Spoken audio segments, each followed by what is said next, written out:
നമുക്കിന്നൊരു നൊത്തോലി പീര വെച്ചാലോ? നൊത്തോലി അത്ര നിസ്സാരക്കാരനല്ല കേട്ടോ, അതിന് ഒരുപാട് സാധനങ്ങൾ വേണ്ടി വരും. നമുക്കിതാ നൊത്തോലി വൃത്തിയാക്കി എടുക്കാം. ഒരു പ്ലേറ്റിലോട്ട് മാറ്റിയിട്ടുണ്ട്, ഞാൻ വൃത്തിയാക്കിയെടുത്ത്. ഇത് നല്ല കറുത്ത നൊത്തോലിയാണ് കിട്ടിയിട്ടുള്ളത്. അതിൻ്റെ കുടൽ പോകണമെങ്കിൽ നഖം വെച്ച് നമുക്കിങ്ങനെ ആക്കിയാൽ അതിൻ്റെ കുടൽ വൃത്തിയായിട്ട് പോവും. അത് കഴിഞ്ഞിട്ട് നമുക്ക് കുരുമുളക് എടുക്കാം, 3 പച്ചമുളക് എടുക്കാം, ചുവന്ന ഉള്ളി എടുത്തിട്ടുണ്ട്, ഒരു കഷ്ണം ഇഞ്ചി എടുത്തിട്ടുണ്ട്, വെളുത്തുള്ളി എടുത്തിട്ടുണ്ട്, കറിവേപ്പിലയും എടുത്തിട്ടുണ്ട്. ഇതിനെ നമുക്കൊന്ന് ചതച്ച് വെച്ചതിന് ശേഷം ഇതെല്ലാം ഓരോന്നും ഇച്ചിരി ചതച്ച് വെച്ചതിന് ശേഷം നമുക്ക് ജാറിലോട്ട് തേങ്ങയും ഇട്ട് മുളക് പൊടിയും ഇട്ട് കുറച്ച് മഞ്ഞപ്പൊടിയും ഇട്ട് നമുക്ക് ചതച്ച് വെക്കുന്ന ഓരോന്നായിട്ട് ഇതിലോട്ട് ഇട്ട് കൊടുക്കാം.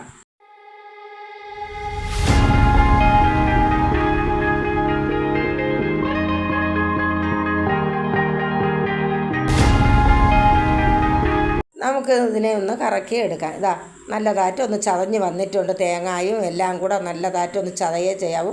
അടുത്തൊരു 3 കഷ്ണം കുടംപുളി എടുത്ത് നമുക്ക് ചൂടുവെള്ളത്തിലിടാം. ഇട്ടതിന് ശേഷം നൊത്തോലി വൃത്തിയാക്കി വെച്ചിട്ടുണ്ട്. നമുക്കെടുത്ത് ചട്ടി അടുപ്പത്ത് വെക്കാം. ഗ്യാസ് കത്തിച്ച് ചട്ടി അടുപ്പത്ത് വെച്ചതിന് ശേഷം അതിൽ കുറച്ച് വെളിച്ചെണ്ണ ഒഴിച്ചു കൊടുക്കാം. ഞാൻ കുറച്ച് എണ്ണയാണ് ഒഴിക്കുന്നത്. മുളകും ഇട്ട് അതിലോട്ട് കടുവും ഇട്ട് കറിവേപ്പിലയും ഇട്ട് നമുക്കൊന്ന് കടു പൊട്ടിയതിന് ശേഷം, ചട്ടി ആയതുകൊണ്ട് ഇത്തിരി താമസമാണ് ചൂടായി വരാൻ. കടു പൊട്ടിയതിന് ശേഷം അതിലോട്ട് ചതച്ച് വെക്കുന്ന സാധനങ്ങളെല്ലാം ഒന്ന് ഇട്ട് കൊടുക്കാം. തവി ഇടാൻ പാടില്ല, സ്പൂണോ അല്ലെങ്കിൽ തവിയുടെ മൂടോ ഇട്ട് വേണം ഇളക്കാൻ. ഇളക്കി അരപ്പൊന്ന് ചൂടായതിന് ശേഷം അതിലോട്ട് ആവശ്യത്തിന് ഉപ്പും ഇട്ട് നമുക്ക് ഒന്ന് ഇളക്കാം.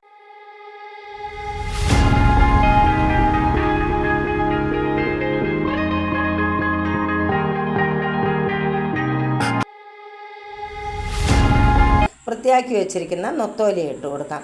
നൊത്തോലി ഇട്ടതിന് ശേഷം നൊത്തോലി പൊടിയാതെ വേണം ഇളക്കാൻ. ഇതിൽ വെള്ളത്തിൻ്റെ ഒന്നും ആവശ്യമില്ല.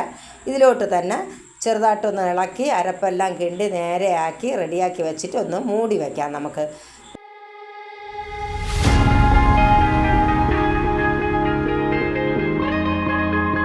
അരപ്പെല്ലാം ഒന്ന് സെറ്റായിട്ടുണ്ട്. അതിലോട്ട് കുതിർത്ത് വെച്ചിരിക്കുന്ന കുടംപുളി ഇട്ട് കൊടുക്കാം.